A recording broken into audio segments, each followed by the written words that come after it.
been open since 1993, which is an extension from sort of a shop I had in Wolverhampton, which had been selling toys for probably the last 5 years before that. And then I opened a shop dedicated to it in this lovely town, so 93.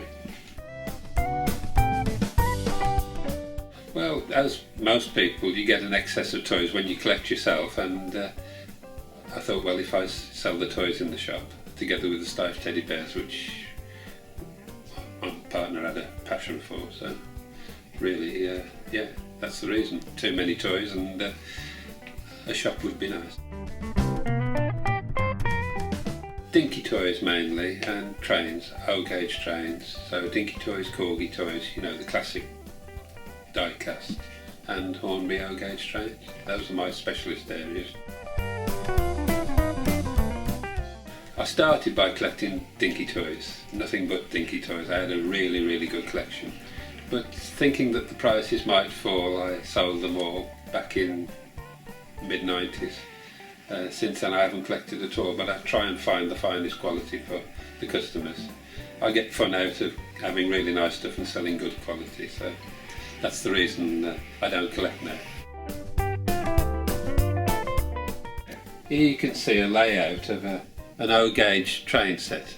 Now it's been modified to fit on a shelf, but even so you can see the engine shed at the front, which is a double engine shed, and then one at the back.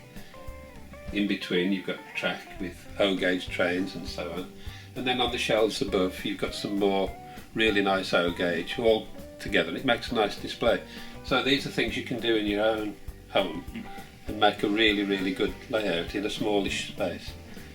So this is a very popular part of the shop.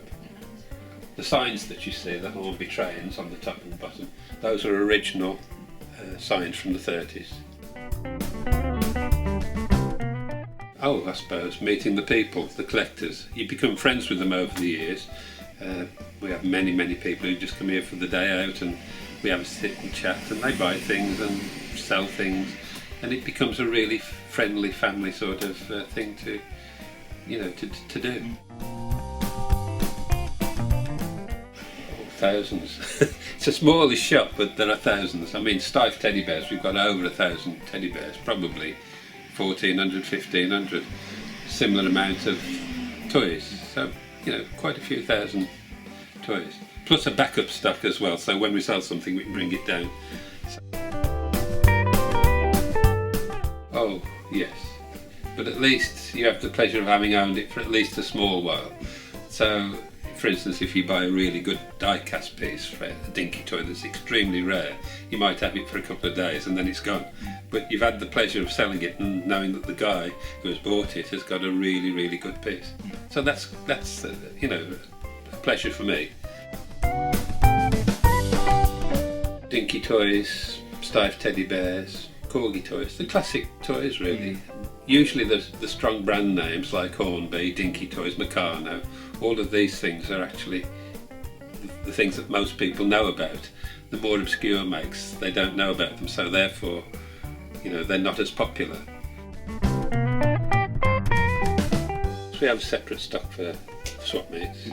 I'm pretty much, well, mostly known for good quality die-cast at the toy fairs, so I have a really good stock of die-cast models, dinky toys, corgi toys, spot on, stuff like that. Buy the best you can. I think most shop owners or dealers will tell you this. Buy the very, very best quality you can buy. It's better to have one really good item than 10 that are average. So if it's dinky toys, a mint box dinky toy is better than 10 unboxed ones, because you'll always get your money back plus a profit when you sell them. This is a difficult question. First of all, you've got to be able to deal with the people and keep an even temperament throughout whatever comes at you. It's not for everyone.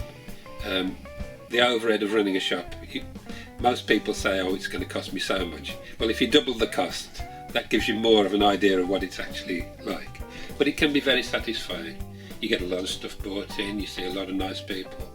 So keep your overheads as reasonable as you can to the turnover, and it can make a good business.